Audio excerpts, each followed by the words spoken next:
হাদিসের মধ্যে আসছে কোন ব্যক্তি যখন আল্লাহর কাছে দোয়া করে তখন আল্লাহ পাক রব্বুল আলামিন তার যদি কোনো পেরেশানি থাকে, তার কোনো ঋণ থাকে, এই ব্যাপারেও যদি আল্লাহকে বলে, যদি কায়ে মনোবাক্যে বলে, ইনশাআল্লাহ তার পেরেশানি, তার ঋণ সহ যা বলবে আল্লাহকে, আল্লাহ তার ওই পেরেশানি থেকে তাকে হেফাজত করবেন। দলিল আবু দাউদ শরীফ 1555 নম্বর হাদিসের বর্ণনা।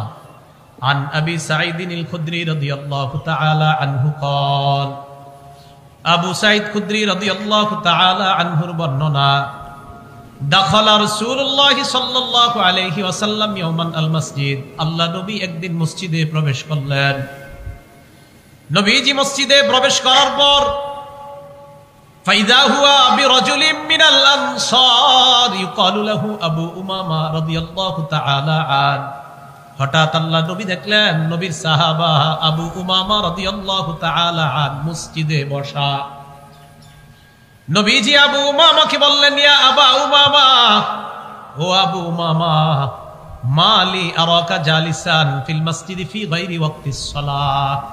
আবু উমামা, নামাজের সময় ছাড়া এই সময় তুমি অ টাইমে কেন মসজিদের মধ্যে বসা?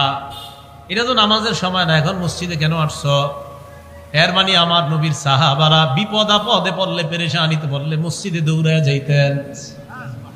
কোথায় যাইতেন? মসজিদে। তা আপনাদের মন চায় না যে হুজুর নবীজি আসলেন কেন? তার মানে আমার নবীর ওই অভ্যাসই ছিল, নবী তো মসজিদে যাইতেন। হ্যাঁ, নবী, আপনারা তো পাল্টা এটা বলা দরকার, হুজুর নবীজি অ টাইমে মসজিদে আসছে কেন? কারণ নবী আর সাহাবাদের কাম কি? কাম তো এটাই, মসজিদে। আমাদেরকে অনেকে বলে মোল্লার দৌড় মসজিদ পর্যন্ত।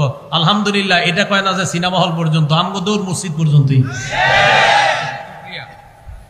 রাগ করেন না, যখন কয় মোল্লার দৌড় মসজিদ পর্যন্ত রাগ হইবেন না, আলহামদুলিল্লাহ। সাথে সাথে বলবেন, আল্লাহ এই ভাইয়ের কথাটা আপনি কবুল করে আমারে কিয়ামতের ময়দানে আমারে মসজিদের মোল্লা বলছে, আপনি এই হিসাবে কবুল করে আমারে জান্নাত দিয়ে দিন। এই দেখবেন আজকে থেকে আর কেউ কইব না, কইব যদি জান্নাতি হয়ে যায়।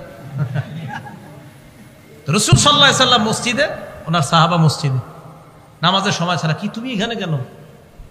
সাহাবা বলে, ইয়া রাসূলুল্লাহ, হুমুমুন লাজিমাতনি ওয়া দুয়ুন, হুজুর খুব পেরেশানিতে আছে, অনেক ঋণে আছে, এজন্য মসজিদে বসে রইছি, মনটা খারাপ। আল্লাহ নবী কয়, আলা উআল্লিমুকা কালামান ইদা আনতা কুলতাহু আযহাবাল্লাহু আনকা হাম্মা ওয়া কাযা আনকা দাইনাক।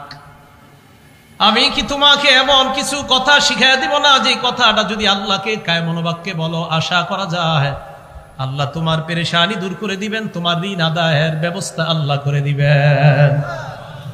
ইয়া রাসূলুল্লাহ, এমন আমলই তো আমার দরকার, যে আমল করলে আমার ঋণ আদায় পরিশোধ সহজ হয়ে যায়, এমন আমল আপনার কাছে জানতে চাই।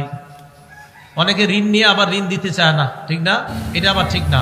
বুখারীর বর্ণনা, ক্বালা রাসূলুল্লাহ সাল্লাল্লাহু আলাইহি ওয়াসাল্লাম, আল্লাহ নবী বলেন, মান আখাযা আমওয়ালান নাস ইউরিদু আদাআহা, কোন ব্যক্তি যদি অন্য কারো কাছ থেকে ঋণ নেয় এই নিয়তে, ইউরিদু আদাআহা, আমি তার থেকে ঋণ নিলাম, আদায় করে দিব, এটা আমার আশা, ওনার থেকে আমি ঋণ নিলাম, আমার নিয়ত আছে আমি দিয়ে দিব।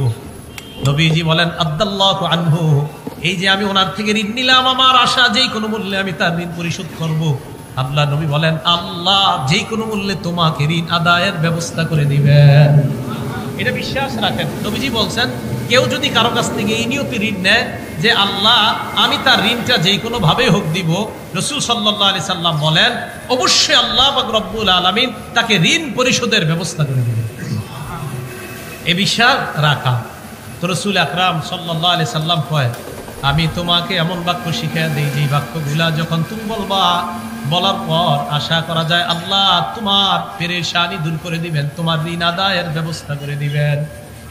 এবার আল্লাহ নবী বললেন, ইদা আসবাহতা ওয়া ইদা আমসাইতা, যখন তুমি সকাল করো, সন্ধ্যা করো, এর মানে ফজরের নামাজের পর, মাগরিবের নামাজের পর তুমি এই দোয়াটা পড়বা, আল্লাহুম্মা ইন্নী আউযু বিকা মিনাল হাম্মি ওয়াল হাযান, হে আল্লাহ আমি আপনার কাছে পানাহ চাই, মিনাল হাম্মি, হাম্মুন শব্দের অর্থ পেরেশানি, ওয়াল হাযান মানে দুশ্চিন্তা।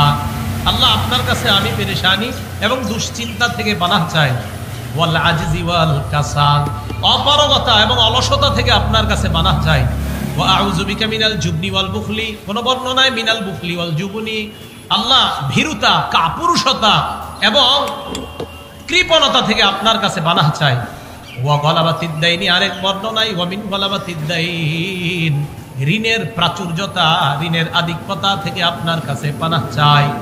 ও কহরির রিজাল, মানুষের অনিষ্টতা, মানুষ আমার উপর জুলুম নির্যাতন যেন না করে, মানুষের ধমক ধমকি থেকে আপনার কাছে পানাহ চাই। আল্লাহ নবীর সাহাবা আবু উমামা বলেন, নবী আমাকে আমল শিখিয়ে দেওয়ার পর ফাফআলতু, আমি কয়েকদিন আমল করা শুরু করলাম। আযহাবাল্লাহু আন্নী হাম্মি, কিছুদিনের মধ্যে আল্লাহ আমার পেরেশানি দূর করে দিলেন। ওয়া কাযা আন্নী দাইনি, আল্লাহ আমার পক্ষ থেকে আমার ঋণ আদায়ের সুন্দর ব্যবস্থা করে দিলেন। আমি এই দোয়াটা করতে লাগলাম, নবীজির শিখানো দোয়া আমি কিছুদিন করলাম, করার পর দেখলাম আল্লাহ পাক রব্বুল আলামিন আমার পেরেশানি দূর করে দিছে, আমার ঋণ আদায়ের ব্যবস্থা আল্লাহ করে দিয়েছেন।